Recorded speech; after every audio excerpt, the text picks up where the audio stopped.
ఓం మహాగణాధిపతయే నమః. ఓం గురుభ్యో నమః. ఓం శ్రీమాత్రే నమః.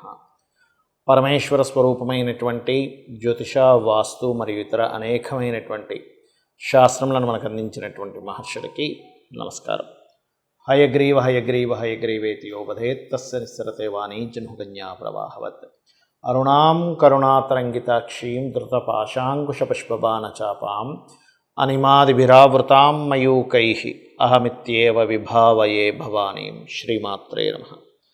ప్రేక్షకులకి ఆ లలితాంబిక అమ్మవారి యొక్క అనుగ్రహం పరిపూర్ణంగా కలగాలని మనస్ఫూర్తిగా కోరుకుంటూ ఈరోజు మనం వార ఫలితాల్లో 23 జూన్ నుంచి 29 జూన్ వరకు ఉండేటువంటి గ్రహస్థితి ఏ విధంగా ఉంది అని చూసుకున్నట్లయితే, మేషంలో కుజుడు, వృషభంలో గురువు, మిథున రాశిలో రవి, బుధ, శుక్రులు, కన్యా రాశిలో కేతువు, మీన రాశిలో రాహువు, మనకి ఈ యొక్క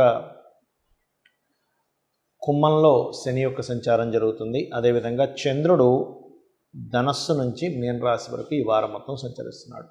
ఈ యొక్క గ్రహస్థితి రీత్యా మీకు ఏ విషయాల్లో చాలా బాగుంది, ఏ అంశాల్లో మీరు కాస్త జాగ్రత్త పడాలి అనేటువంటి విషయాన్ని, మరియు ఏ దేవతారాధన చేసుకుంటే బాగుంటుంది, ఏ గ్రహారాధన చేసుకుంటే బాగుంటుంది అనేటువంటి విషయాన్ని మనం ఇప్పుడు తెలుసుకుందాం. కర్కాటక లగ్నము, కర్కాటక రాశి. ముఖ్యంగా మీరు ఈ యొక్క వారంలో 26, 27 తేదీలు నీటి ప్రదేశాలకు వెళ్ళినప్పుడు కాస్త జాగ్రత్తగా ఉండండి. మరి దాని తర్వాత కూడా మీకు 28, 29 తేదీలు కూడా దాని యొక్క ప్రభావం కొంత ఉంటుంది. బట్ ఏదైనా 26 నుంచి 29వ తేదీ వరకు వాటర్ ప్లేసెస్కి వెళ్ళినప్పుడు కాస్త జాగ్రత్తగా ఉండండి. ఇన్వెస్ట్మెంట్స్ మూలంగా కొంతవరకు కలిసి వస్తాయి. అదేవిధంగా కొత్త ఇన్వెస్ట్మెంట్స్ పెట్టేటువంటి సమయం మీకు నడుస్తుంది. కాస్త చూసి ఇన్వెస్ట్మెంట్స్ చేయండి. బికాజ్ ఆఫ్ 12వ స్థానంలో అధిక గ్రహాలు ఉన్నాయి. లాభంలో గురువు ఉండడం అనేటువంటిది గురువు యొక్క బలం ఏదో రకంగా మీకు యోగాన్ని ఇస్తుంది. కాకపోతే లాభంలో గురువు ఉన్నందుకు, చతుర్థాధిపతి వ్యయస్థానంలో 12వ అధిపతితో కలిసి ఉన్నందుకు కొత్త కన్స్ట్రక్షన్స్కి కొత్త ఇన్వెస్ట్మెంట్స్ చేయడం అనేటువంటిది చాలా స్పష్టంగా గోచరిస్తుంది. అలాగే దీంతోపాటు ఆ గురువు ఎప్పుడైతే లాభస్థానంలో ఉండి పంచమ స్థానాన్ని వీక్షిస్తున్నాడో, సంతానం కోసం ప్రయత్నం చేసేటువంటి వారికి మీకు ఇది సరైనటువంటి సమయం, అందులో ఎటువంటి సందేహం లేదు. కాకపోతే మీరు కొత్త ఇన్వెస్ట్మెంట్స్లో ఎవరితోనైనా అగ్రిమెంట్స్ చేసుకునేటప్పుడు కాస్త చూసి అగ్రిమెంట్స్ చేయండి, ఇది గుర్తుపెట్టుకోండి. అలాగే మరొక విషయం ఏంటంటే, ఇక్కడ రాజకీయ నాయకులకి రాజకీయ స్థానమైనటువంటి పంచమ స్థానాన్ని గురువు యొక్క దృష్టి ఉంది కాబట్టి అనుకూలంగా ఉంది. హోమ్ లోన్స్ మీకు లభిస్తాయి. కాకపోతే అష్టమశని ప్రభావం కొంతవరకు శ్రమనిస్తుంది. కాకపోతే ఒకటే గుర్తుపెట్టుకోండి, అష్టమశని కర్కాటక లగ్నం వారికి ప్రధానంగా ఉద్యోగ సంబంధించినటువంటి మార్పులను ఇస్తూ ఉంటుంది. కాకపోతే ఉద్యోగ స్థానంలో ఓన్ హౌస్లో కుజుడు ఉన్నాడు. ఎప్పుడైతే ఓన్ హౌస్లో కుజగ్రహం యొక్క ప్రభావం ఉందో అది ఇచ్చేటువంటి రిజల్ట్ ఏమిటి అంటే, మీరు చేసేటువంటి ఆఫీస్లో ఒక లీడర్గా ఉండేటువంటి యోగాన్ని అది కలిగింపజేస్తుంది. దాంతోపాటు ఆ కుజుడు లగ్నాన్ని కూడా చూస్తున్నందుకు ఆఫీస్లో ఒక స్థాయికి వెళ్ళేటువంటి యోగము, దాంట్లో మళ్ళీ కొంత శ్రమ, ఎందుకంటే కుజుడి మీద శని యొక్క దృష్టి ఉన్నందుకు ఇటువంటి ఫలితాలు వస్తున్నాయి. ఇక మీరు చేయవలసినటువంటి దేవత ఆరాధన ఏమిటి అని చూసుకున్నట్లయితే, సుబ్రహ్మణ్యేశ్వర స్వామి యొక్క ఆరాధన చేయండి. కొద్దిగా ఈ ఫ్రెండ్స్తో కానీ ఎవరైనా సరే ప్రేమించిన వారితో కానీ తెలియని చిన్న ఘర్షణ వాతావరణం, ఎందుకంటే పంచమాధిపతి అగ్నితత్వ రాశిలో ఉన్నాడు.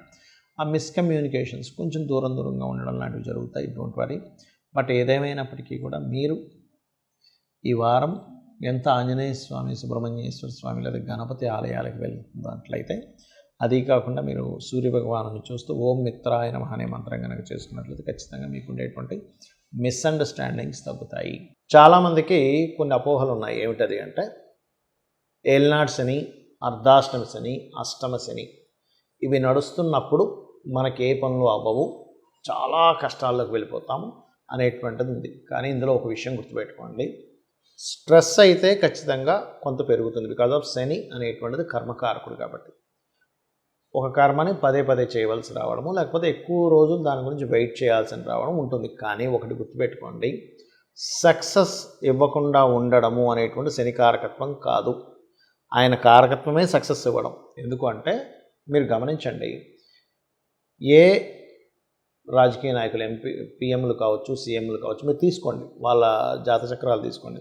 వాళ్ళు గెలిచిన 99% ఆఫ్ కేసెస్ అర్ధాష్టమ శని, అష్టమ శని, ఏలినాటి శనిలోనే గెలిచారు. పిఎం మోడీ గారు వృశ్చిక రాశి, ఏలినాటి శని 2 సార్లు. అదేవిధంగా ఇప్పుడు గెలిచినా సరే అర్ధాష్టమ శని. అలాగే జగన్ గారు అష్టమ శని సమయంలో గెలవడం జరిగింది. చంద్రబాబు నాయుడు గారు కానీ, స్వర్గీయ ఎన్టీ రామారావు గారు కానీ ఏలినాటి శని నడిచేటప్పుడు వాళ్ళు సీఎంలు అది అయ్యారు. అంటే దీని అర్థం ఏంటంటే శని యొక్క కారకత్వం ఎప్పుడు కూడా అష్టమ శని, అర్ధాష్టమ శని, ఏలినాటి శని ఏదొచ్చినా కూడా మిమ్మల్ని ఓడించడం ఆయన కారకత్వం కాదు, మిమ్మల్ని గెలిపించడమే ఆయన కారకత్వం. మిమ్మల్ని గెలిపించడానికి కాస్త శ్రమనిస్తాడు. ఇది బాగా అర్థం చేసుకోండి. మనం ఎప్పుడు కూడా ఒక స్ట్రగుల్లోకి వెళ్తున్నాం అన్నప్పుడే ఎక్కువగా బాగా ఆలోచిస్తాం, దీని నుంచి ఎలా బయటపడాలని. అప్పుడే బాగా నేర్చుకుంటాం. అంటే హీ ఈజ్ ద టీచర్. అంటే మనకు ఒక పాఠం నేర్పడానికి, జీవితం ఏంటో తెలపడానికి మాత్రమే ఆయన యొక్క స్థితి మనకు వస్తుంది. కాబట్టి దయచేసి ఈ యొక్క సమయాల్లో ఏదో అవుతుందనేటువంటి భావన నుంచి ఫస్ట్ బయటకు వచ్చేసేయండి. ఎందుకంటే నేను చాలామందిని చూస్తున్నాను, అమ్మో ఇది ఉంది నేనేమీ చేయలేనేమో అనేటువంటి స్థితిలోకి వెళ్ళిపోతున్నారు. అది పూర్తిగా రాంగ్. ఎక్కడా శాస్త్రంలో అలా లేదు. మరి దీనికి ఏమిటి పరిహారము? మొట్టమొదటిగా మన జీవన శైలిలో మార్పులు చేసుకోవాలి. ఏమిటది? మధ్యాహ్నం పూట నిద్రపోకూడదు, ఉదయం పెందరాలే లేవాలి, వాకింగ్, ఎక్సర్సైజ్ లాంటివి చేస్తూ ఉండాలి.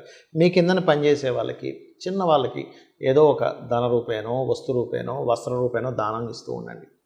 అదేవిధంగా శని త్రయోదశులు, శనివారాలు వీలున్నంత మటుకు శనికి తైలాభిషేకం చేయడం లాంటివి చేస్తూ ఉండండి. గోవుకి పిడికెడు బెల్లం తినిపిస్తూ ఉండండి.